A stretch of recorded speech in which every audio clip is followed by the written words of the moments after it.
and on our site. And now I'm going to go ahead and start it.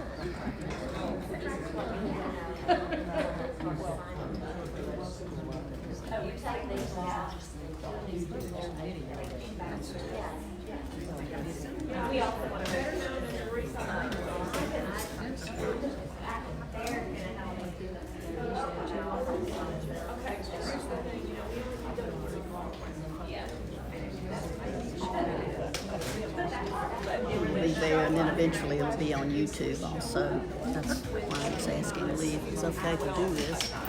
Facebook for the library For the League of Women Voters. No, that's we want to have you sneeze with the car. Oh, they tore it up.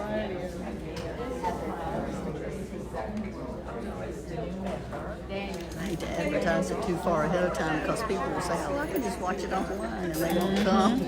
So.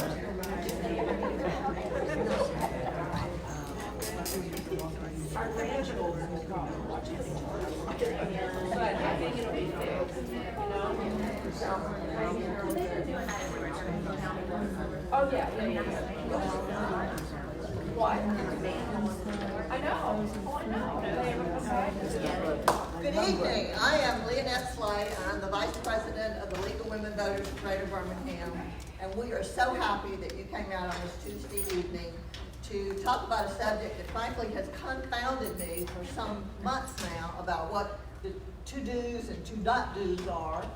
But before we get to that, I want to tell you about an exciting couple of months we have ahead of us. And the November meeting, again, just like this one, is free and open to the public. And our person on the board who is in charge of education is going to talk to us about next month's program before we get into tonight's program. Good evening and welcome to all of you. Next month will be November 14th, will be a Thursday. It's going to be a program that's going to be on the Birmingham campus of Lawson State Community College. And it's going to be a program on apprenticeships. Now you might be thinking apprenticeships, gosh, I haven't heard about those for a long time, but we're calling it transformative pathways to a career for all the opportunities that apprenticeship can provide. And we're going to take it in two different directions. So be thinking of somebody you might know who might pass along this information. But we're taking it to thinking about the person, maybe a high school student or the student who's been out of school for a while, who wants to link an apprenticeship with college courses.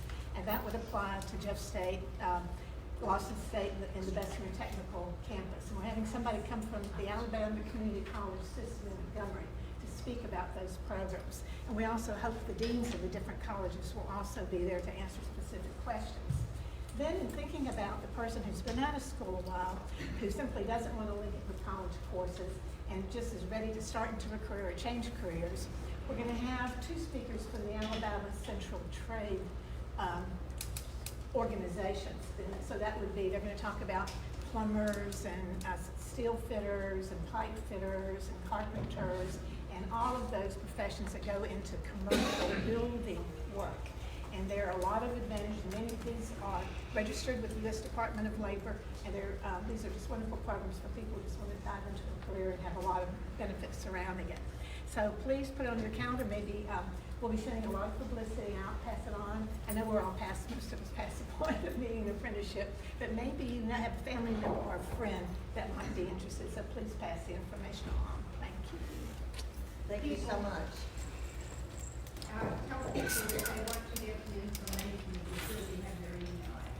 If you want information about next month's meeting and all the other meetings we have scheduled and are scheduling for 2020, if you'll leave us your email address, we promise that you won't get but one or two emails from us if you are interested in these programs. Okay, so let's turn this over to Becky Castleberry, who is our board member in charge of the environment. And she's going to introduce our guest speaker. We're going to hear a lot about what's happening in the state and the world and the metro area, and we're going to leave plenty of room for questions at the end of the presentation. Becky.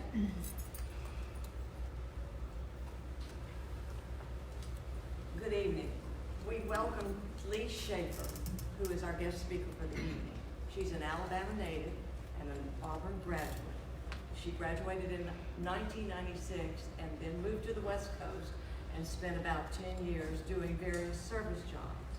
She returned to Alabama in 2008, went back to her alma mater, and worked as the recycling coordinator in the waste reduction and recycling department.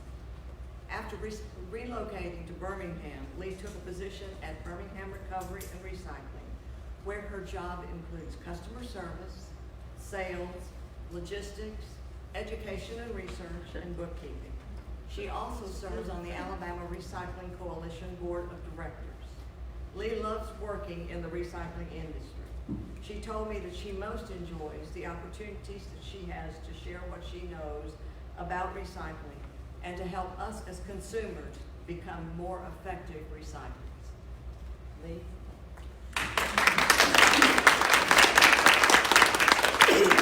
Thank you, Becky, and thank you so much to all of you who are here tonight. I'm really grateful to see a nice turnout. I'm also just grateful that I was invited here.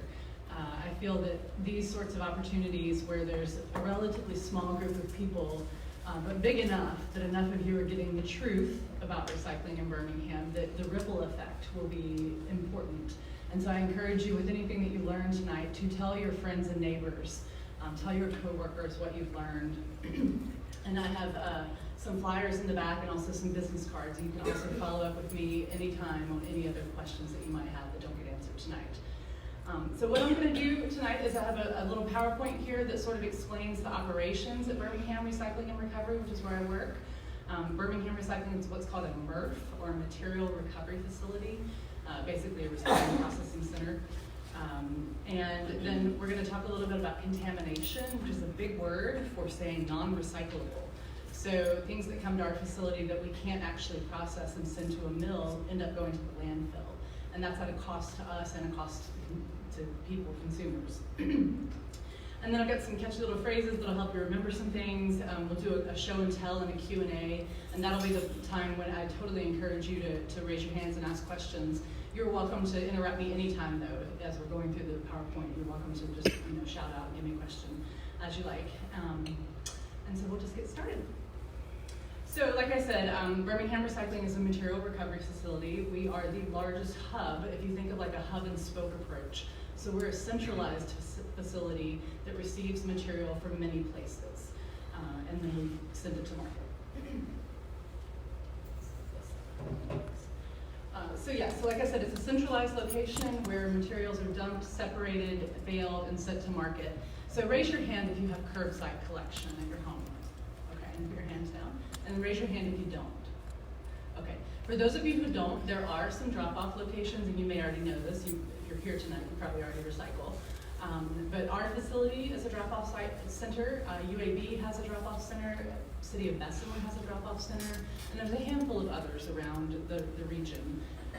But all of those places, whether you're in Homewood, Mountain Brook, Vestavia, Hoover, all of the greater Birmingham area, if you have curbside, it comes to our facility. So everything I say here tonight is relevant to anybody in the whole greater Birmingham area, okay?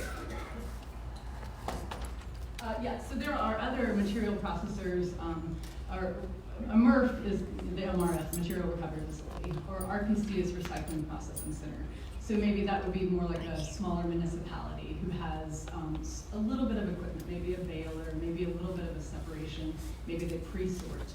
We have the luxury of having a single stream at the curb, or a single stream at, if you deliver it, and our equipment separates it. Our facility also does commercial recycling as well. That's just a lovely view of the parking lot.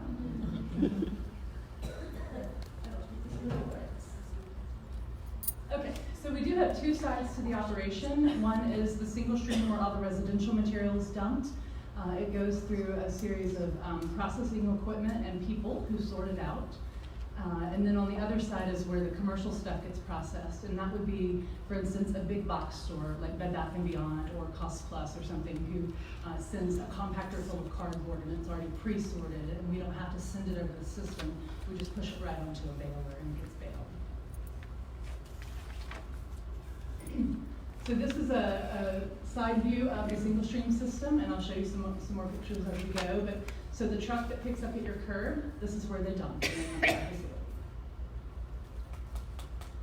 This is the commercial side. This is the baler where the stuff that's already pre-sorted gets pushed. And we'll talk a little bit more about how those bunkers are set up.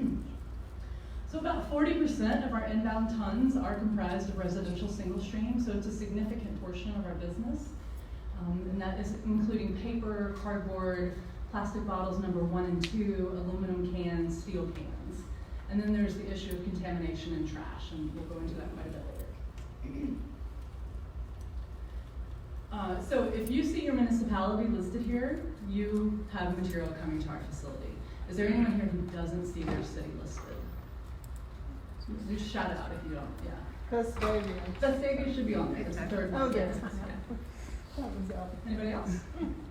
Yeah, so this is, 25 or 30 municipalities who either have a curbside collection, some of them have a centralized trailer, like Warrior has a centralized trailer, City of Centerpoint has a centralized trailer, or they might have what's called a recycle box, which they contract with one of the hauling companies like Waste Pro or Republic, and they have one of those like construction type dumpsters, but it actually has a lid and doors on it. You'll also find that at the Eastern Landfill for Birmingham. They have a couple of roll-offs that are recycle boxes as well. And so all of that material gets delivered to our facility. We're the only processing facility in the greater Birmingham area who can take single stream recycling. So this is just one example of a truck dumping on the tipping floor. That just happens to be Waste Pro. We have various haulers who come across the scale, including Waste Pro, Waste Management, Republic Services, Sandtech, Advanced Disposal. And then also directly from the City of Birmingham, the City of Alabaster, and the City of Irondale. And then the recycle trailers from Warrior and Centerpoint are also brought to us. We have lots of large, heavy equipment moving things around. So this loader pushes the pile around. It also pushes things into the trash. It loads things onto the baler. That's my friend Terrence. He's a pretty cool guy. And so yeah, so that's just equipment in operation. This is where the material is about to get loaded on to the baler. That small loader there is loading it on. And the very first thing it does is go up an incline. And the incline also has a set of real heavy chains that help sort of even out the material flowing across the conveyor. Once it goes up the incline, it comes down onto the pre-sort conveyor. And the pre-sort has 4 guys who are taking things out of the stream that can damage our equipment. So they're the first line of defense on what we'll call contamination. This can be anything from ratchet straps, garden hoses, plastic bags, baling twine, bulky rigid plastics. We get all sorts of stuff. And like I said, we'll talk about contamination more later. But they pulled out the things that can hurt the equipment, including brake rotors of all things. Brake rotors, like chunky pieces of metal. One thing we are not is a scrapyard. So there's like a dozen scrapyards in Birmingham, but we are not a scrapyard. We are a recycling processor. So once the material gets through pre-sort, it goes through a series of containers, drop onto a separate line, and the fiber goes through a line here. You can see those folks are picking out things that are not paper. So it's not a perfect system. Not everything makes it to the right place. So humans are there to help alleviate things that don't make it to the right spot. So those people are picking it. That's the mixed paper conveyor. And that's dropping onto a conveyor that's going to go right into a baler, where the bale then gets put on a truck and shipped to a paper mill. At the end of the mixed paper baler, the folks pick it up with a forklift, and any other plastic or anything that's showing on the outside of the bale gets picked off to help alleviate mill rejections, which do happen sometimes. The container line has a large magnet that picks up the steel cans. It also has an optical sorter, which helps recognize with this 3-dimensional technology. It recognizes the number 1 bottles, the PET bottles, and it blows them off the conveyor with compressed air into the bunker below. And then the material, so that's where the magnet is, right behind that yellow door, and the optical sort of right before that, but it's just, you can't see it. It's hidden in a box. But here in this area is where there's actually human beings who are picking the number 2 plastics. So your milk jugs, detergent bottles, shampoo bottles, and things like that. There's people picking those. And at the end of the line, there's what's called an eddy current. That is a machine that causes aluminum cans to shoot away from it. And so what's happening at the end of the line there is the material falling down at the end is going into what's called the residual bunker, or what essentially is like the 3 through 7 plastics that didn't get picked, or possibly, you know, some glass or some other stuff that didn't get picked previously. But then the aluminum, you can't see it, there's a little separator down in that dark space, but the aluminum shoots over that into a separate bunker, so it's separated from the waste. Now each of those, I don't know if this has a pointer, but you can see the concrete blocks there. Those are actually where the bunkers are separating the different materials. So from the materials up above, they're dropping down into the bunkers below. So there's a waste bunker, which is what the pre-sort guys are sorting into. And then there's a bunker for the number 1 plastic, number 2 plastic, steel cans, and aluminum cans. And then the residuals at the end, which are also considered waste. And then one by one, those items will get pushed onto the baler and baled separately. This is a picture of the warehouse where we have cardboard bales and sorted office paper bales stored. And those just get stored until they get put on a truck to go to a paper mill. This is a picture of the PET plastics, the number 1. So this is like water and soda bottles in bales. And this is a picture of the HDPE, or the number 2 plastics, which would be like laundry and detergent and shampoo. You know, something to note here, while we do have many options for where we can send our number 1s and 2s, the state of Alabama is very fortunate in that we have a market in our state for those things.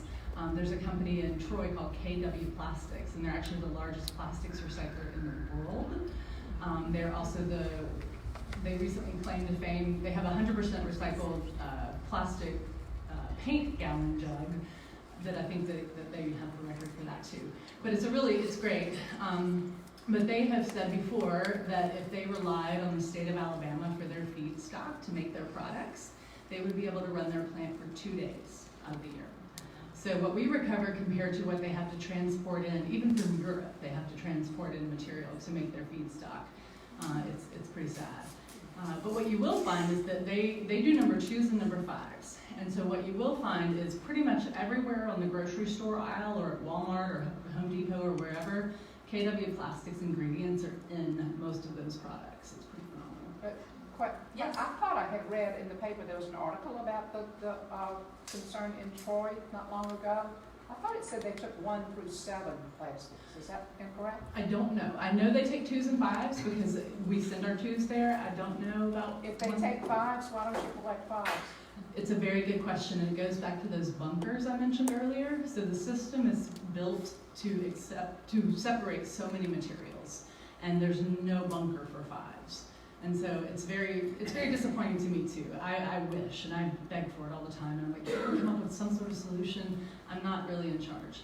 But I really, really wish number 5s could be in there. But I will say recently that, and I'll get you in just 1 second, a lady, I don't know if any of you guys know Molly Erickson, I know a few of you do, she's a rock star, and she is really passionate about recycling and doesn't take no for an answer. And so she has galvanized an option to recycle number 5s on the 3rd Tuesday of the month in a container behind the Homewood Recreation Center.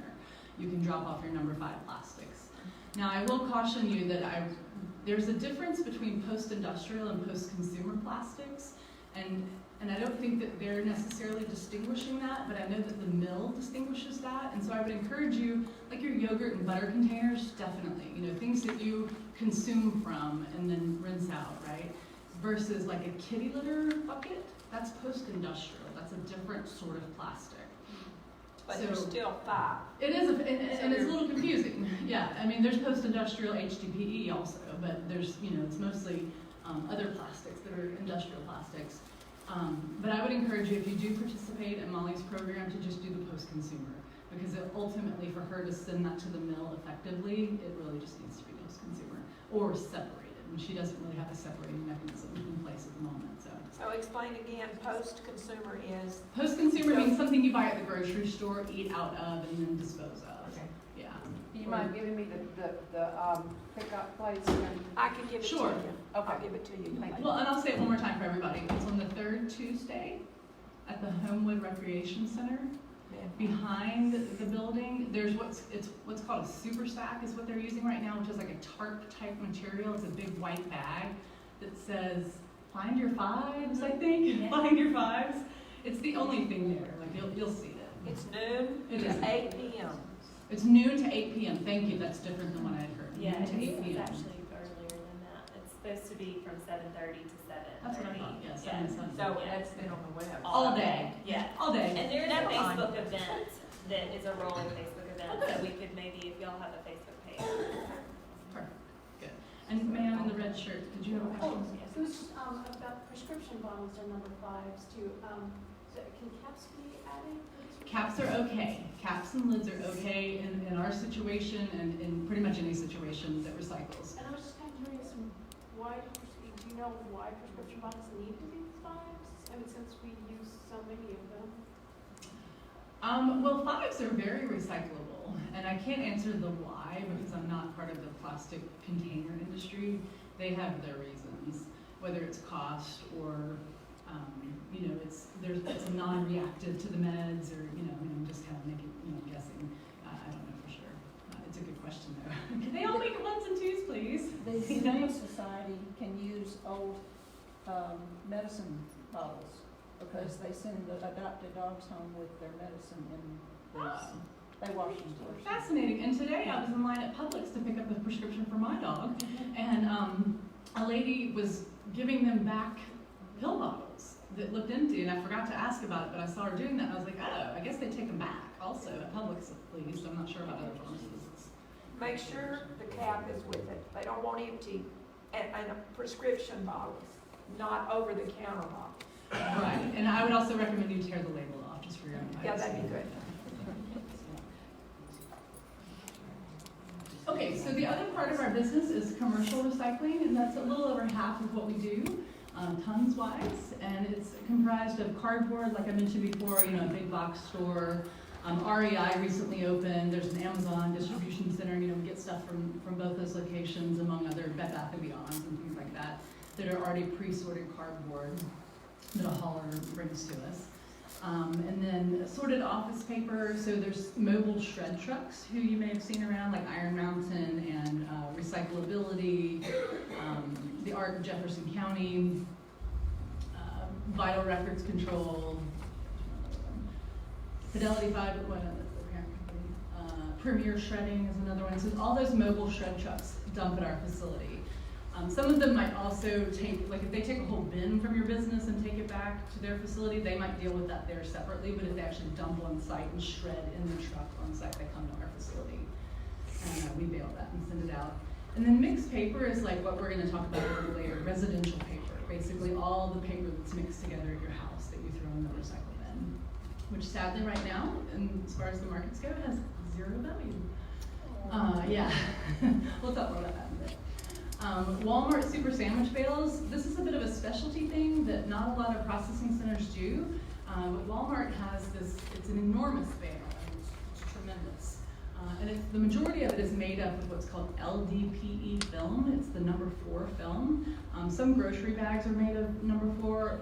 Dry cleaning bags, I think, are made of number 4. That sort of thing. And what I gather is that Walmart, when they import goods from overseas, all of their big boxes are lined with bags to help prevent moisture contamination, right, or moisture damage to the products. And so all of that film, along with plastic coat hangers and plastic pill bottles, and then a little bit of cardboard and bottles and cans, gets all baled up together. And those bales come to our facility a couple times a week, about 40 or so at a time, and humans separate the material. So they literally cut off the banding wire, they strip open the bale, and they're throwing the film into a big pile, and then they're separating out the hangers and the pill bottles and all the other little commodities. And yeah, so that's what we do with the super sandwich bales.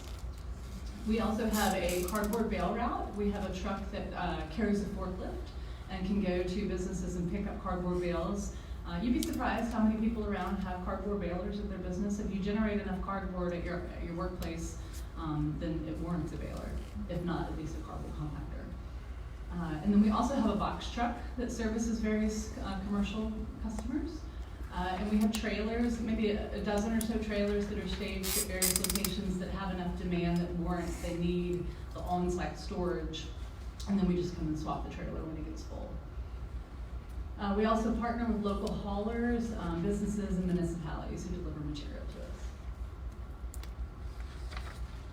So this is an example of a Republic truck coming across the scale. That's the little scale house right behind it. So all the trucks weigh on the way in, they go and dump, and then they weigh on the way out, and they get a scale ticket and sign it. It's a state certified scale, it's very legitimate. And that's where I work, in that building. Humble as it is. So this is the commercial cardboard pile. So this is why it's so pretty and clean cardboard, is that it's just been cardboard, dumped right out of a compactor there. And that'll get pushed right on the baler. I mentioned the mobile shred trucks. This is an example of the pile they dump into. And we also have, some of our box truck customers we service like some print shops and things like that. And we also add material to this pile that's not shredded per se, but it's all similar types of paper. And that's an example of a gal who used to work with us who's sorting the Walmart super sandwich bales. So you can see to the right is the big pile of film, and then to the left is actually finished film bales. And she's separating it all by hand.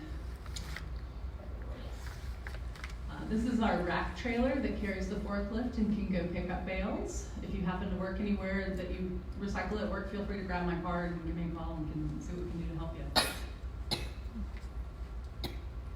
I also mentioned we do trailers. So this is from a customer who does both cardboard and shredded paper. And so they send both of those things to us. This is the docks where the outbound trucks come and get loaded. This is also where our trailers, when they're inbound, get unloaded. So we have 4 docks on the front, we have 1 dock on the back. It's pretty busy coming and going with the commercial trucks dumping and the trailers coming and going. Yes, ma'am. And I don't see my bins, but I recycle my bins. This picture's old. And so those bins used to be tucked away in the corner, kind of where the picture's being made, just right inside the fence. But now it's true, yeah. So, and I'm really glad you pointed that out, because in the corner there, below the sign, kind of where the warehouse kind of dips in, if you ever do come recycle at our facility, that's where the bins are located, that you dump your product. We also have some blue roll carts that were left over from AEC, the Alabama Environmental Council. And so if you see any of the blue carts or these big green open bins, those are all a fine place to put, paper, cardboard, plastics 1s and 2s, aluminum and steel cans. And if you do bring your material, and I'll go over this some more later, but if you recycle at home or bring material to us, please dump it out of the bag and take the bag with you. We want loose material. The bags gum up the works of the system, you can actually break it. A lot of time is spent getting bags out of the system. Once or twice a week they shut it down and like literally get sawzalls and cut things off the system. Yes, ma'am. We're in Avondale. We're at number 9, 41st Street South. We're right across from the Mazer and So-So Trading, which coincidentally used to be right down the street from AEC, and a lot of people would get us confused. And we partner with them on almost all of their recycling, other than their scrap metal and electronics and things like that. But the things that we take that they took, we used to purchase that stuff from them. So, yes.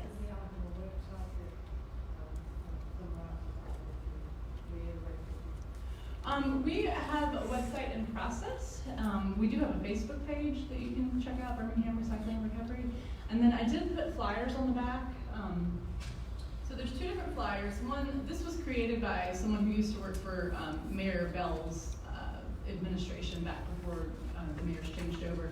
But this is useful information for all those municipalities that were listed earlier. So it's true for everybody in this room. And even though it just says Birmingham, it's Hoover, Vestavia, Mount Brook, everything. And it says what you can and can't recycle. It's a very short list of what you can't recycle. And then there's the very long list, which is, this is true, I guarantee you right now on the floor in the plant, every single one of these items is there. And I'll show you some pictures in a little bit to prove my point. Okay, so yeah, so there's a cost of doing business. I think a lot of people think recycling is like a tree hugger, feel-good thing. It's actually an industry, and it's a pretty robust one in Alabama, which is really awesome, but there is a cost associated with it, especially with the single stream. So we have the convenience at the curb of putting everything in one bin. Well, when it gets to us, it's not convenient anymore because it can't go to a market like that. It has to be separated. And that big blue machinery you saw earlier, multi-million-dollar machinery with several $100,000 worth of expenses each month to operate the plant, there's costs, right? And so we do charge a tipping fee. For a while now, we've been charging $30 a ton for the residential mix. And then we grade the loads. There's actually a person who looks at the loads as they're dumped and takes mental note of the percentage of what is contaminated. And we charge back that portion. So say it's 20% contaminated or 30% contaminated, that portion is charged back at 75. These prices are slated to change real soon here, so mid-October. Due to market conditions, we've had to make a lot of adjustments over the past few months. And we are changing the tipping fee to $65 a ton and the charge back to $50 a ton, which I'm hearing from municipalities that aren't real happy about that because of course that's not in their budget.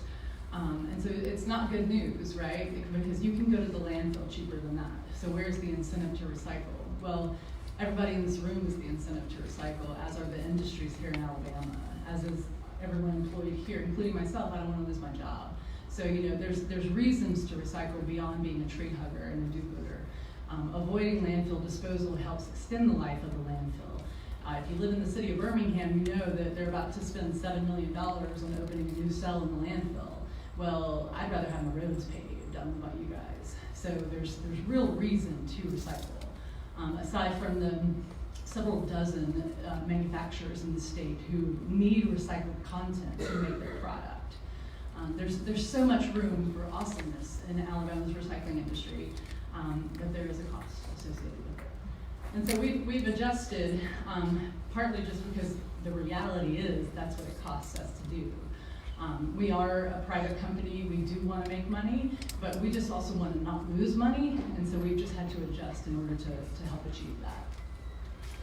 And when the market is strong, we do pay rebates. Our whole paradigm has kind of shifted over the past 4 to 5 months. Well, really over the past year, the markets have suffered so greatly, but we've had to make some serious, not fun adjustments over the past few months.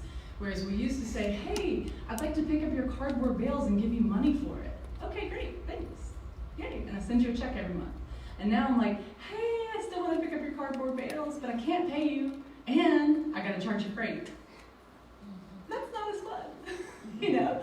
And so, but it's still cheaper than putting it in the landfill for that person. They would have to get a dumpster that gets dumped and disposal and all of that, and trash is not cheap. But neither is recycling, right? So there's a cost to recycle it or a cost to landfill it. Yes, ma'am? I'm curious because cardboard was a premium. What happened? Yeah, okay, so this gets into the political ramifications of our dear friend China. So for a very long time, decades, our country was dumping lots of recycling on China that may or may not have ever been recycled, that may or may not have, you know, been what they asked to be sent or wanted to be sent. Highly contaminated loads, things that ended up in the Pacific patch, the Pacific garbage patch probably, because they didn't have the infrastructure to deal with it. Well, neither did we. That's why we sent it to them, because labor's cheap and whatever. There's so many reasons. They finally got hip to it, and we're like, nah, we don't want your trash anymore. And abruptly put up restrictions. And then a year or two later, abruptly put up even stricter restrictions. And so essentially, 80 or 90%, I don't know the exact statistic, but a majority of US recycling that used to be bound for China was now stuck in the US with no processing facilities to handle it, because we had relied on them for decades and not developed our own infrastructure. And so with the glut of supply and the demand being relatively stable, because the mills are still operating at their levels regardless of China, the price went down significantly. So it's basic supply and demand, basic economics, right? When there's a glut of supply and not as much demand, the price goes down, right? And so cardboard, yes, and I didn't bring the numbers with me, but off the top of my head, about a year and a few months ago, cardboard was at like, there's a monthly publication that's a fiber market index that the majority of markets use to base their pricing on, whether they're paying rebates or the mill is paying you to sell the material to them. And it's called the Yellow Sheet or the OBM, the official board market. It's got a variety of names. But it's an industry standard that comes out once a month. And a year ago, July, cardboard was at like $110 a ton. And this year, since July, and now still, it's at $35 a ton. Wow. So that is, and cardboard is a very large portion of our tons, okay? And so that in and of itself is drastic. We've sadly seen over the past few months the higher grades, like the sorted office paper, or even a higher grade called sorted white ledger. We have a couple other paper grades that we're able to do. Those have continued to drop as well. And those were the gravy. The cardboard was the meat, and those were the gravy. And so now we have no meat, and our gravy's getting thinner, you know? And so it's just, you know, we're riding it out, we're hanging in there. But it's just basic. I was under the impression that we had buyers in Alabama for plastic and cardboard, but you're saying that it's. Oh yeah, we do. Yes, ma'am. That were reused, that had a use for it. Absolutely. Yes, ma'am. If your material comes to our facility and we sort it and bale it, it goes to a market and does get recycled. Debunk the myth of it's going to the landfill. The stuff that goes to the landfill is the contamination and the trash. But the actual commodities that get recovered do get recycled. And we are very, and I'll get to you in just one second, but we are very fortunate because we have KW Plastics in Troy, and then what used to be called Custom Polymers in North Alabama, they have an Indorama, I think is their new name, they were recently bought out. And then we have a host of paper mills throughout our state. We also have Constellium in Muscle Shoals that takes the used beverage containers. And our steel used to go somewhere in the state, and I'm not sure where it goes now. Occasionally, so we have a parent company that has brokers, and they make the deals with the mills. And so if they can get a better price, they'll send it somewhere else. But generally speaking, most of it stays in Alabama. Some of it Georgia, Mississippi, Tennessee, but the majority of it is definitely here. Yeah. Yes, ma'am. So is it possible for a residential curbside truck to decide that it's got too much corruption or waste, and then they go to the landfill and not pay the tipping fee and the waste fee? That does happen. Not my preference. I want the load to come to us and let us decide. May I ask who your municipality is, who your hauler is? Hoover, we have seen that. And I've heard rumors that they just take it to the landfill. We've seen Hoover tons drop lately. So I can't speak to them. You should talk to them about that. It's very disappointing because historically Hoover has the most tons by far compared to other municipalities, and I don't know what all the different number of households are for each municipality that's serviced, so it may or may not be, you know, apples to apples. But Hoover over time has been in like the 3,000 ton range down into the upper 2,000 range for an annual number, and it's gone down since then. Can you tell me about how much it is now? The numbers I have on this sheet are just through the middle of this year, and it was significantly lower. That's all I'll say about that. Yes, ma'am. What about, like if you wanted to find out about your particular municipality, like how they're doing, and just so that you can be kind of active and communicate? Sure. Which Or municipality? Alabaster. Alabaster. So the Public Works Department runs your, you know, thing, and Mark Harris is my contact there at Public Works. Okay. And he used to get reports from me, and he can get reports from me. Any of the municipalities can get reports. We, like I said, we weigh everything in and out. It is all tracked, and we do respect the relationship with our direct contact. We do respect the relationship with our haulers in that we funnel information through our actual customer, whether it's the municipality or the hauler.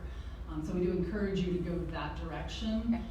We have in recent months been becoming more familiar with our various municipal contacts because we need help in educating people. We need help in spreading the word and encouraging recycling. And this is a great way to do it. We have hundreds of thousands of people in the area. So I need all you guys to talk to at least 10 people in the next week about recycling and help us. Yes, ma'am. Yeah, I live in Montebello and just recently had our curbside recycling taken away. And I was told it was because of contamination. Can you explain a little bit about that? I'm really sorry to hear that. Yeah, I kind of had a feeling that was coming. Is the recycle center still open? The drop-off? Yeah, but I have to tell you, it's a disaster over there. Trash does not get picked up. It's overloaded. It's, At the recycle center, you mean? At the recycle center, yeah. I'm gonna reach out to them. I didn't Okay, realize that had please. happened. Yeah. Because Waste Pro is the service Yes. provider there, and I heard that they were not recycling. oh no, we would get trucks from there. Yeah. Oh, you would? Yes, ma'am. I mean, even as recently as I didn't realize that y'all had stopped. It was just last week or 2 weeks ago. It was very recent. You know what? It is. I can almost assure you, without even talking to anybody, it's a financial decision. It is. Yeah. Yeah, it is my. Yeah. But I was told because of contamination. But I really don't understand fully what that Sure. is. Okay, if you look at these numbers here, $30 to dump recycling is more expensive than taking it to the landfill. $75 a ton for portions deemed waste is way more expensive than going to the landfill. So if a municipality owns their landfill, or if a hauler owns their landfill and they're footing the bill, and they're not charging the municipality because it's not in the contract, then they're losing money, right? And haulers are commercial, for-profit businesses. Municipalities are not for-profit, but they do have a budget and constituents and space that they have to deal with. Yeah, that's, So wouldn't it mean that they really need to educate their citizens? yes, better? ma'am, it would. Yes, it would, yes. And that is, one of the challenges that we face is lip service to, we need the help. There's me, the lady who runs the scale, the general manager, and the people who work in the plant. We're it. I mean, there's, a couple dozen people in the plant, but they are doing plant stuff. And so, Becky said on my introduction, I'm like, I do customer service, logistics, sales, bookkeeping, answer the phone, do millions of emails, There's a lot going on. This is what I love to do, and wish I could do this half-time at least, but I don't have that luxury. We need the partners and the municipalities, we need the partners and the haulers to step up. And some of them have, and they'll send a mailer or a postcard, or they might even put an oops tag on a container. There's not a very broad concerted effort. It's kind of hit or miss. But because our company, me and my general manager are developing stronger relationships directly with municipalities, with council people from various municipalities, or even with mayors, we are trying to make them understand what the ramifications of this are. And that people who recycle, I'll tell you, if we quit, I'm gonna be mad. Oh, You yeah, know? I'm very upset about it. Yeah, and I mean, that's not, and don't get that wrong, we're not quitting, but municipalities might choose to quit. We will still be open and you can still drop your stuff off. There's no question about that right now. But yeah, it's unfortunate, it's the bottom line. Yeah. I would think that if you're in a municipality with a city council, there's usually a city council member who is assigned to what covers that, and I would be talking to that person. Yeah, for sure, yes, sir. Couple of questions. You say contamination, what causes contamination? That's what I'm interested in. Okay, sure. And I've got a couple others too. Well, go ahead, 'cause I've got a couple of slides about contamination, we're getting to it, but what's your other question? Two questions. One thing, I shred at home and I fill up a big bag and I put it next to the recycle bin when it's, about once a month. Does that work, or should I bring that, or should I just wait and fill up the car? And what municipality are you in? Mountain Brook. Okay, and so they do pick it up with the They recycling? pick it up, but I know it's all going in one, Yeah, Mountain Brook brings recycling to us for sure, yeah. And I mean, I know the driver, but That'll make it to recycle. may I ask what color bag you're using? Clear. Yay! Okay, we prefer 0 bags, but if you insist on using a bag for whatever reason, because your stuff should be empty, clean, and dry, so bags should not be necessary. Shredded paper is the exception. We would rather it be in a paper bag taped shut, but if you're doing big volume and you have a big bag, clear is good, because then they can see that it's paper, and the pre-sort guys who are preventing the damage to the equipment can tear it open. But I was thinking it might go, when it gets compacted into the truck. Well, and that's true, and there is definitely loose shred going across the system, and a lot of it does make it to the baler, yeah. What kind of tape? It doesn't matter. Doesn't Yeah, matter. just not duct tape, but just regular tape, yeah.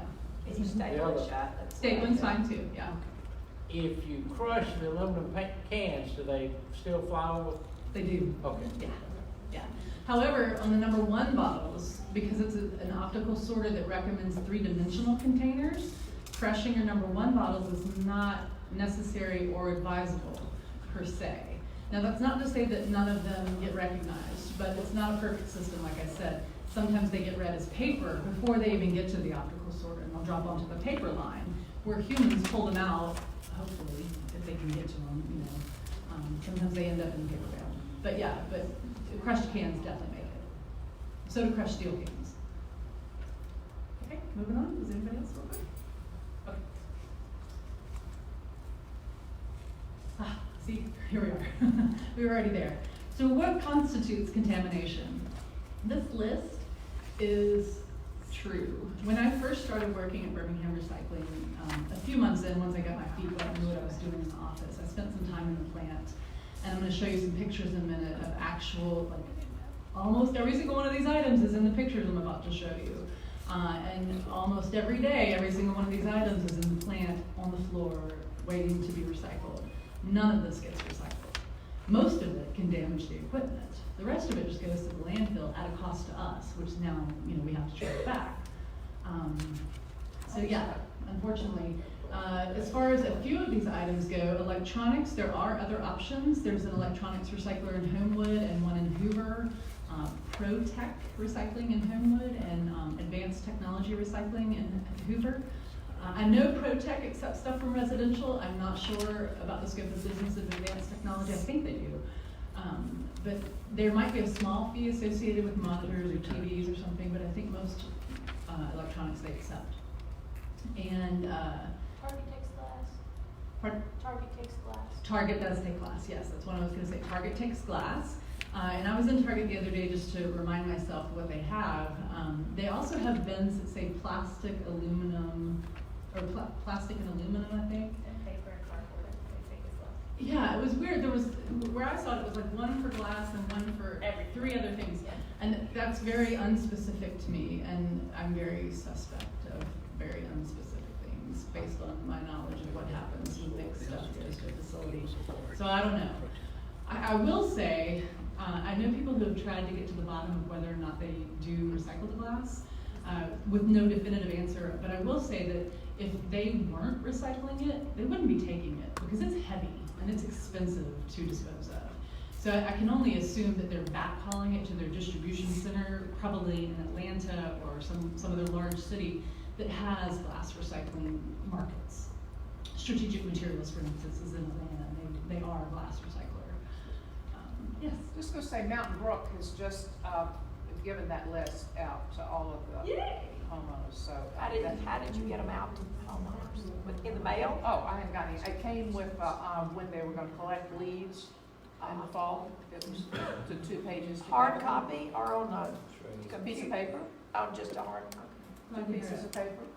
And yeah, and so if any of you are, in the city government of any kind or have any influence or friends or spouses who have influence, your city newsletters, your city websites, your city papers of the State of Voice, Homewood Star, things like that, all of these things are great opportunities. And I mean, we do talk to the press from time to time. There have been articles over the past few months even that we've been interviewed for. But the more the merrier. and grab my card on your way out, because I'll make sure that you can get this information, electronically, and then you can upload it to the website or adapt it as needed to the website or whatnot. So yes, the glass was on plastic bags. We really don't want plastic bags at our facility, but if you want to recycle your plastic bags, if you must use them, otherwise try to just reduce. Then at the front of Walmart's or Target's or Publix. Yeah, so it's not only just your plastic grocery bags, but it can be like dry cleaning bags, bread bags, even Ziploc bags, I've heard. Ziploc bags. Yeah, but empty, clean, and dry. No wet film. You don't want to put wet bags in there. But all of that can just get tied shut, and there's theoretically still a market for that. Yes, ma'am. Yeah, that, what am I talking about? Palm, gosh, crazy. Bubble Bubble wrap. wrap, I think is also included. I'm not sure. Everything I've found says yes. Okay.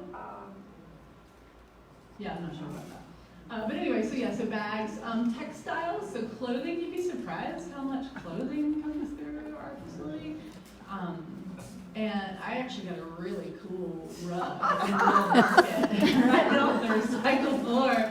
It was dumped from a bin. Does anyone know where Heard About Park is? Yes. So they have one of those recycle boxes there, and they had just dumped, and there wasn't much stuff, and it wasn't yucky or anything, and it's this really cool recycled sari rug. It's in my office. So I was like, okay, well, that's contamination, but yay. But to recycle textiles, thrift stores recycle textiles of all places, right? And you see some of those bins, those little bins at gas stations and stuff that recycle, or that you can donate clothing to. If you know that your clothing is not good enough to get put out on a hanger, just tie it up and write recycle on it. And then they know to not even touch it. And they just send it through their back channels to their their end-of-life facility. And it may get turned into rags or insulation or who knows what, but there is room to recycle textiles. I saw a hand, sir. Did you have something in the back? Yes, the large styrofoam pieces that come with packing, you can take those to the, it's the shipping place. Oh, like a UPS store? UPS but the one that'll take them is in the Frank Nelson building, downtown, 20th Street. They'll take it. They're glad to get it. They use it. I'll save it up and walk in there, and they're always thank you, and they come get it and take it back. They've got a big stack of it. That's cool. I knew that sometimes you could do packing peanuts like that, but do you mean like rigid styrofoam? Yeah, rigid styrofoam. They'll sit back, and when somebody comes in to ship something that doesn't have it packed, they'll use that. Great. Good. They may not like you after this. They might not like you anymore after you tell them that. The other, UPS is not using peanuts anymore. I'm sorry, what? UPS is not using peanuts anymore, only the plastic bubble wrap. But you can recycle it there.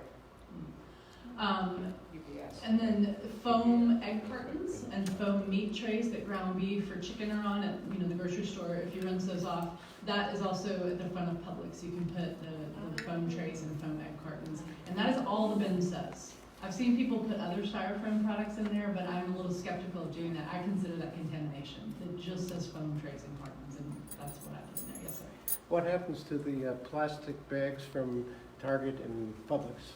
What do they do with them? I'm not really sure, but I can say because we do those Walmart super sandwich bales, that is the LDPE film, it's the number 4 plastic. I'm not exactly sure where that goes, but it goes in a container, which means it goes overseas. And I'm pretty sure the effort would not be made to make that happen if it wasn't actually getting recycled. Yeah, and ma'am, you had something. Well, it's just a concern over plastic bags. I honestly thought they were recyclable with my garbage. And You're not the only one. I know, and I'm sick about it. I'm trying my best to get away from it. It drives me nuts to go buy canned foods for my dogs, and they double bag it and triple bag it. So I've started buying those plastic sacks, The reusable. It just makes me, they just grow and grow. Well, and just a quick shout out to the 3 R's, of which recycle is the third one. So there's the reduce, reuse, and recycle. Now I could go on forever about reducing and reusing, but we have limited time. I'm here to talk about recycling. But yeah, reusable grocery bags as much as possible. I've seen a couple of hands. Go ahead. I was just gonna say, like the Walmart, the pickup, the shopping, online shopping, they double bag everything. Is that better to go through a local channel, or like to say, hey, okay, I'm wondering if that's something you can do locally, or do you need to go, is that like a standard? Are you saying to affect their Like they're double, like they double, process? everything, yeah, their process is the double, yeah, it's a ton of bags, and I don't know. That's disappointing. And it's very convenient, but then again, I feel terrible when there's, 3 bags for a thing. Well, of I cheese. feel you on that, and I would feel not well about that either, except I would just make sure I have these recyclable bags or reusable. Yeah, that's I what use I those do. little bags for my garbage cans. That's what I do. My garbage can is this big. I just have a collection of the bags that it's out of control, Yeah. so. It's just recycling. Okay. There is Thank you. an organization that's Meals on Wheels. Plastic But film that's recyclers. I have donated to like Managerial. And they pick up bags, they're the ones that get bags from Publix and Lowe's Thank you. and Walmart. They turn it into pellets and resell the pellets, and Nestle's is one of the main buyers of those pellets. So they really are doing something with those bags. Support your big conglomerates. Recycling. Can you give us one thing about aluminum pans, that are not contaminated? So what we sell to the mill is used beverage containers. That is the grade of the material we sell to the mill. I'm not clear how much foil pans matter or don't. Mostly, I would say if you had a catered event and you have a metal pan that has caked on mac and cheese or anything like that, the energy to clean it obliterates the energy you're saving to recycle it. So leave them out. Yeah. How much time do we have? Well, we want you to get to your show and tell. Sure. And so I would say try to wrap this up so you can spend some time on specifics. How much time do we have? We will be out of this room at 8 o'clock. Okay. No problem.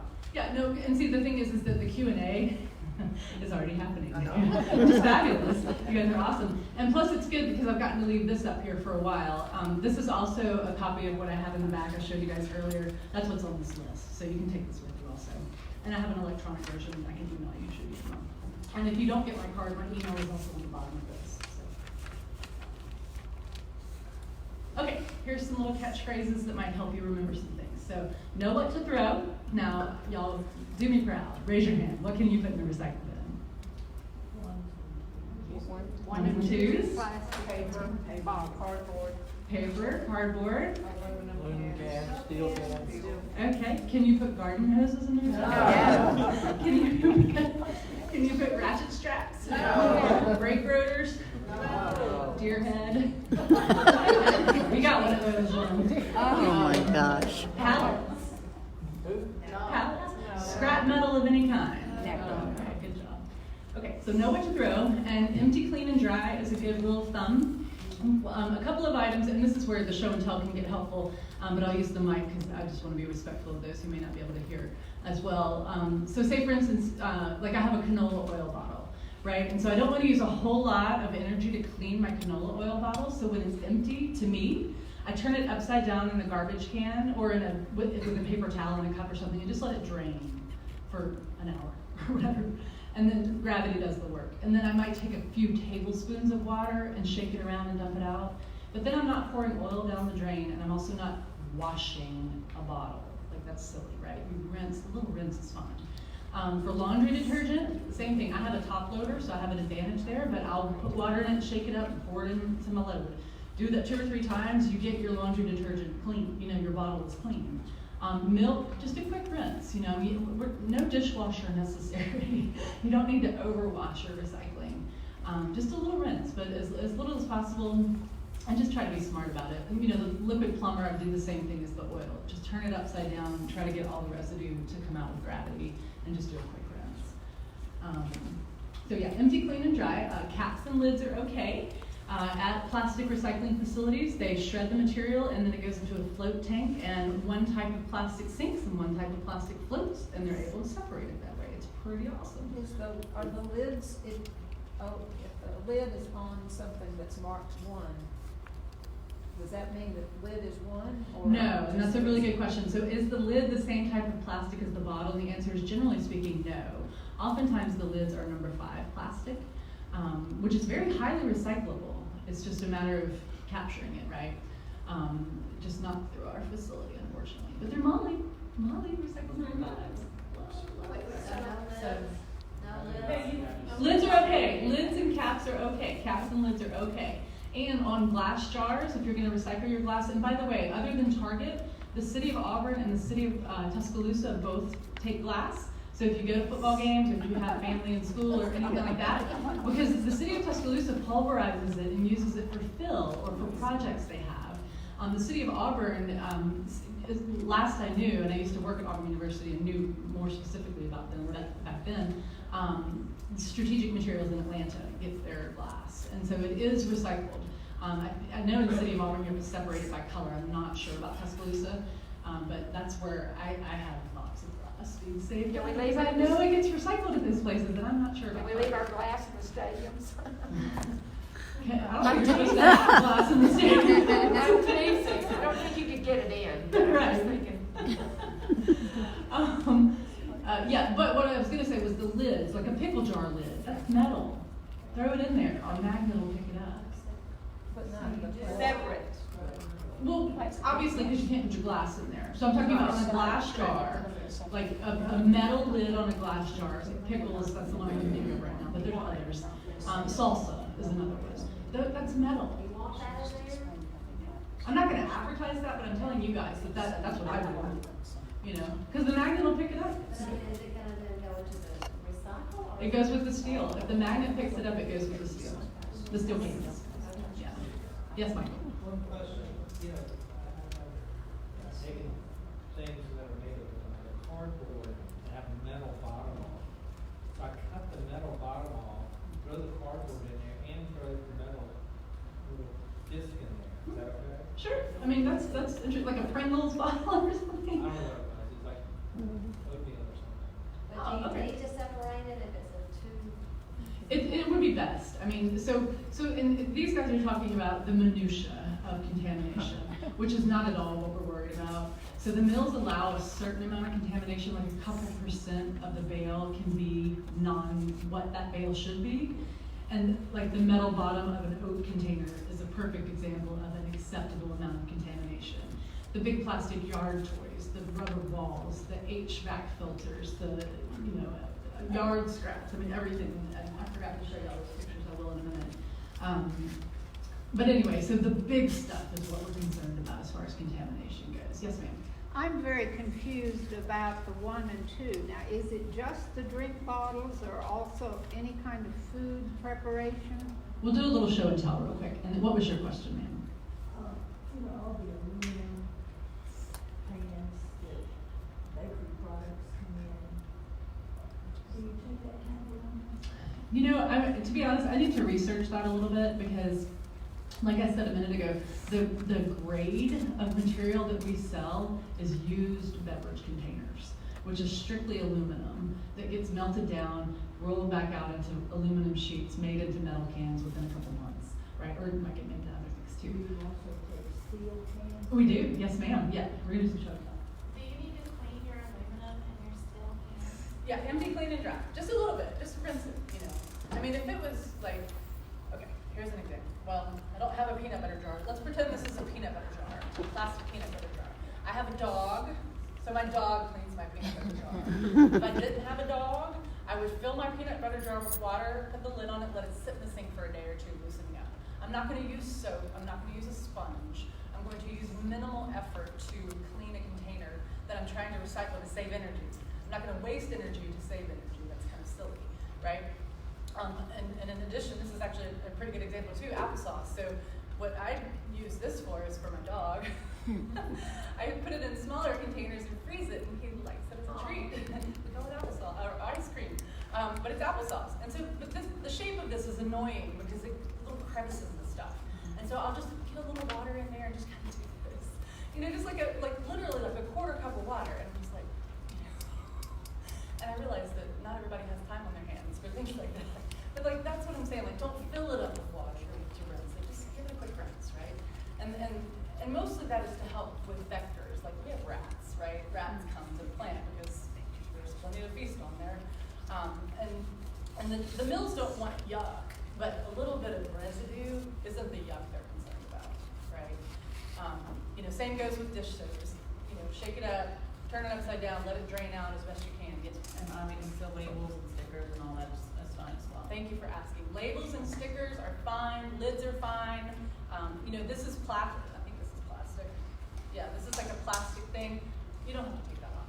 They've learned to cope with this sort of stuff. I mean, the packaging industry is out of this world. So anyway, real quick, ones and twos. These are the plastics. These are some examples of ones and twos.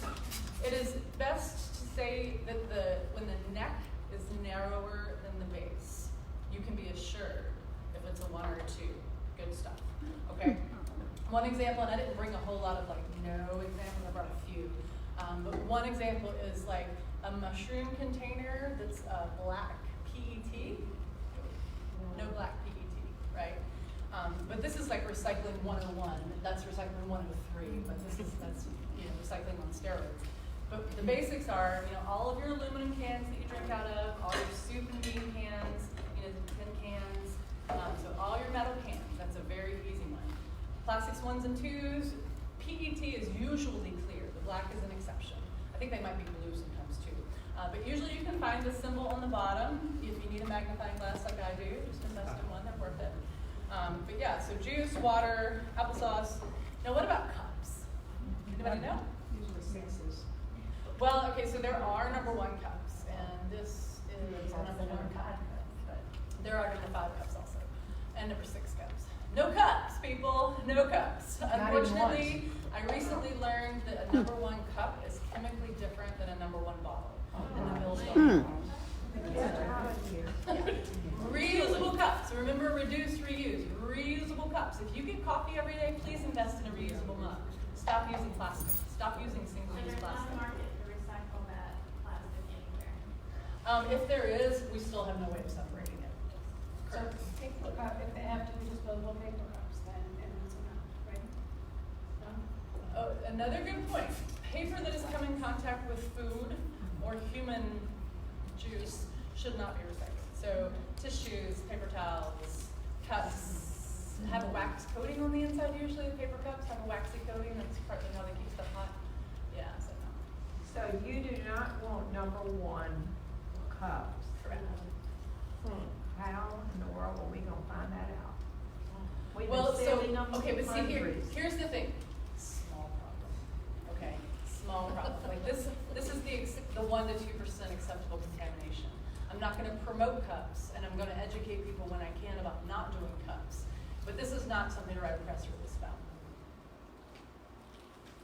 Right? Reusable cups, please. Okay, number 2's detergent, coffee, liquid, cleaning agents, shampoo, milk. So plastics, super duper cool. What happens to them when they go to market? They get made into flake and pellet. The flake and pellet is then used as a feedstock for new material, whether it be fleece jackets or plastic lumber or any number of things right now, or fiber for carpets, things like that. So this is examples of what KW Plastics and Custom Polymers, aka now Indorama, this is what they produce and sell worldwide. This is the plastic that gets made back into this stuff. This is what you see walking down the aisle at Home Depot or Target. It's in everything, right? It's pretty phenomenal. Right here now in. Okay, paper. So we have junk mail, file folders, toilet paper things, brown paper bags, newspaper, all your, whether it's a white paper box for your toothpaste, freezer box. Now, I'd avoid the fish stick boxes, because I think the fish stick residues all over those, but just any other, this had something in it that was contained. Brown boxes, Kleenex boxes, trash bag boxes, Amazon boxes, corrugated boxes. What about pizza boxes? That's got a lot of tape on it. The lid is clean. He had a good point. This has a lot of tape on it. So this does kind of have a lot of tape on it. If it was like covered in duct tape, I would throw it away or I would take the tape off. A little bit of tape is okay because again, that's one of those allowable amount of contamination because in a whole bale of cardboard, a lot of the boxes are going to have tape, but the mills already know how to deal with that, right? But heavily taped, it's not worth it. Yeah. And can the truck smash it, or do we have to literally open up huge boxes, all cardboard boxes. The trucks can smush it, yeah, no problem. If you want to have enough room in your bin, breaking it down makes sense, but that's completely accurate, yeah, no problem, yeah. And what about the envelopes with windows on them? Windows are okay. Yep, we hadn't gotten there. So labels and window envelopes are okay. No bags, place them loose, no wax cartons. So there is misinformation out there. In fact, somebody's municipality right now has wax cartons on their list of okay, that's not okay. So milk jugs or orange juice containers that come in the paper, not good. If you're a gardener, one time back in the day, I used to slice those in half and start seeds in them. It's kind of fun, you know, but you can't do that if you eat those every other day. Coffee cups? Like Keurigs or whatever. No, like, Heated like paper coffee cups. paper coffee cups, no. Because it's coated. Yes. And butter, butter boxes that if you get 4 sticks of butter, those are coated too. Yeah.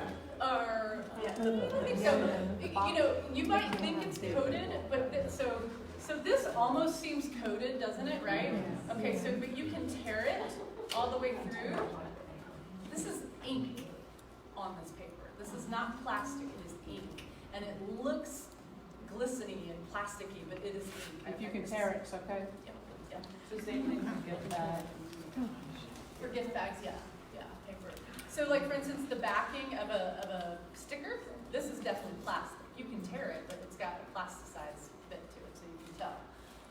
Sticker's no good then. No Yeah, I mean in general, stickers no good, you know. I mean if a sticker is on a box or on a letter or something, that's okay. Like, but if you have an entire poster board covered in stickers, then no. What about this? Rip the top Throw the greasy part away. If it's clean. Yeah, rip the top off, throw the greasy part away. Great. So you can always, almost always, unless you've sat on your pizza and gotten it greasy, you can almost always recycle the clean top, right? The bottom, some pizza places put a wax paper between the pizza and the box, and it helps prevent the grease from getting on the box. In which case, and this has some grease, you know, this is dry. I've used this box for months doing presentations. And so it's pretty dry, I mean, you know. So I would recycle this whole thing because of this allowable amount of contamination, right? If this had crust and peppers and butter, that's why we say no, because college kids don't want the long answer. No pizza boxes. And no offense, college kids. Like I love college kids, but no is a much easier answer than the long answer I just gave you, you know. But people who want to know, I love giving the long answer. You know, so yeah. What about if things get wet? Does it matter? Okay, if things get wet, it matters in that at our facility, the processing has to slow down. And I'll tell you, there's a couple of municipalities, City of Birmingham, City of Irondale, that use the buckets, not the bins with the lids on them. Do you know how many Wednesdays it rains when it's raining? Almost every single one of them. And that is their collection day. And so the wet material makes us have to run the belt slower, which means it costs more, right?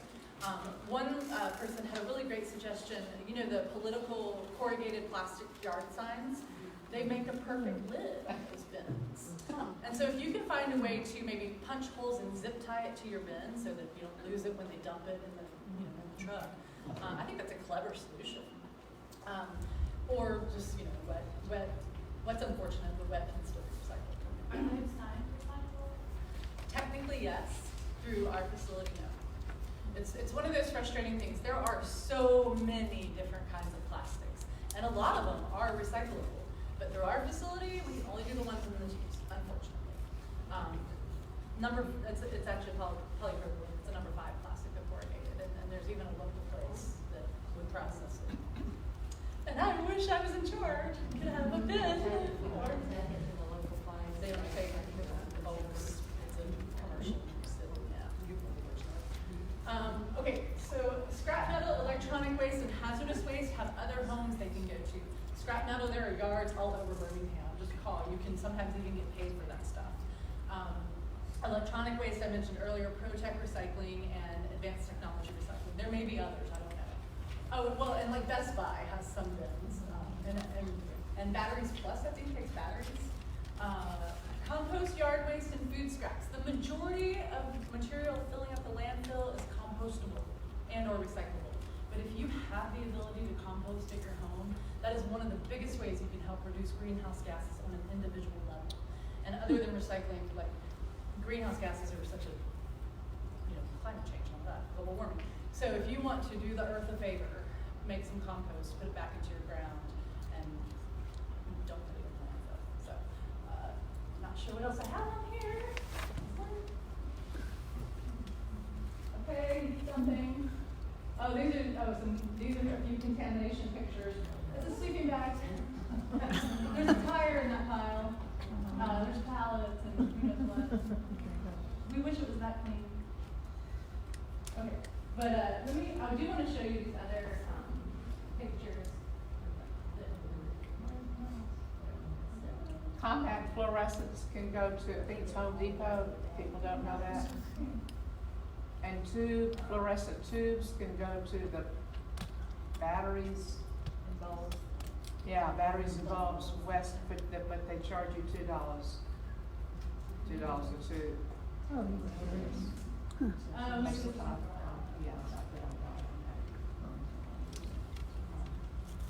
And the Department of Public Health and the Alabama Environmental Council has a hazardous waste day a couple times a year. Who does? So she's saying there's a household hazardous waste collection day between the Alabama Environmental Council and the Jefferson County Department of Public Health? Yes. And do you have one scheduled? Not at this time. Okay. But you can follow the Alabama Environmental Council on Facebook or look at their website, and also the Jefferson County Health. And who would that be open to? All Jefferson County residents, Birmingham only, or what? That is a good question. I think it's open to. I think it's open to anybody. I didn't get any kind of, I wasn't raised with education last time I took stuff. Oh, good, yeah. And I think the tip on household hazardous waste days is go early, because when they fill up, they stop. Yeah. So these are just some pictures of contamination. Yeah, that's like a sleeping bag there. Like large chunky plastic things, like that's like a foot massager thing, and a big pirate, other textiles, wire coat hangers. Man, if the wire coat hangers got caught up in the works, that would shut the plant down. See the big blue cooler? So people just want to recycle. I call it wish cycling. Yeah, they want to recycle. Can't do it. Garden hoses are an everyday occurrence. Christmas lights also.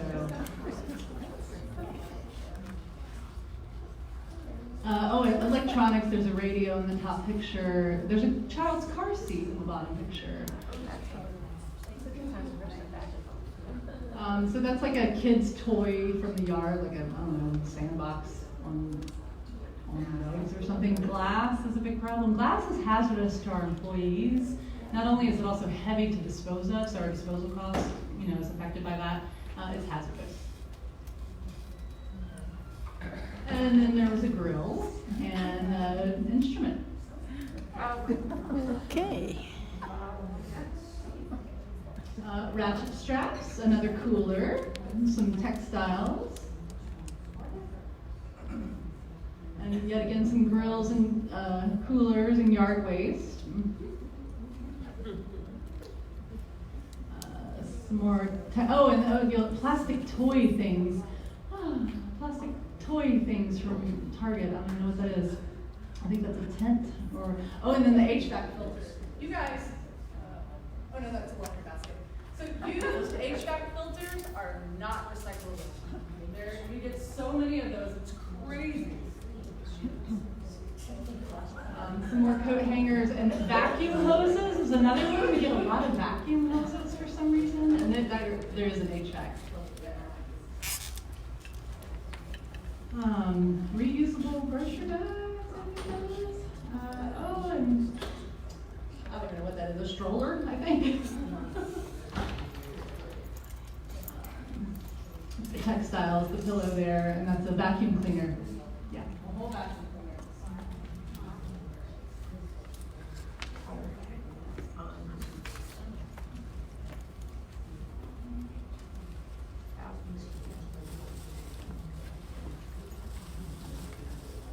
A few more. I think I see styrofoam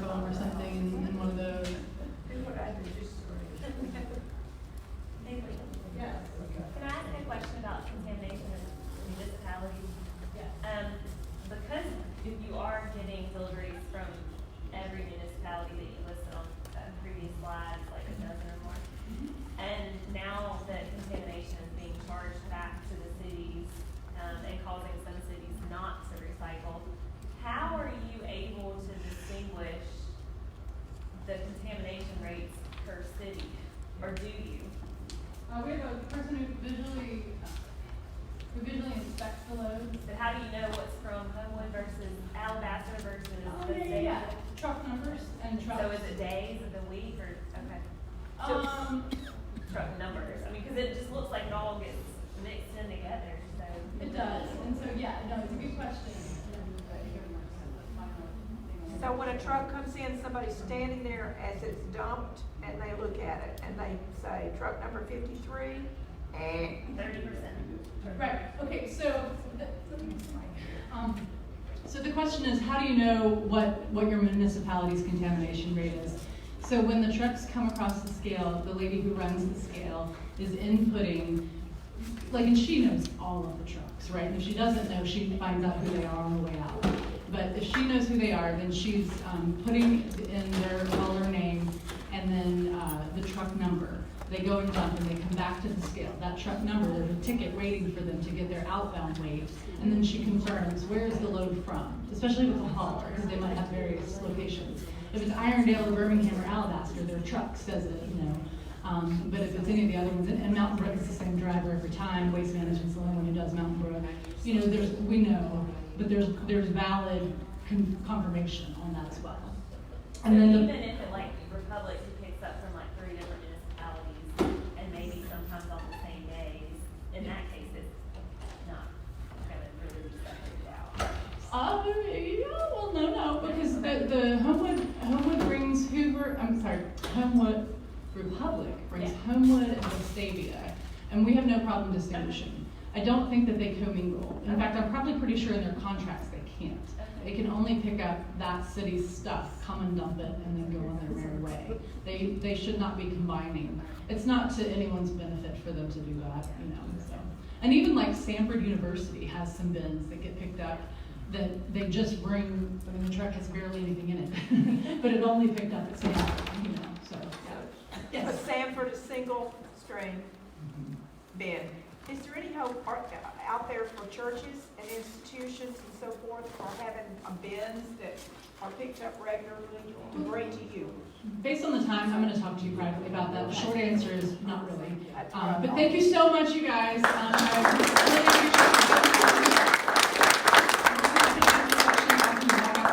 Obviously, all of our heads are exploding right now with all this new information. We want to thank you all for coming.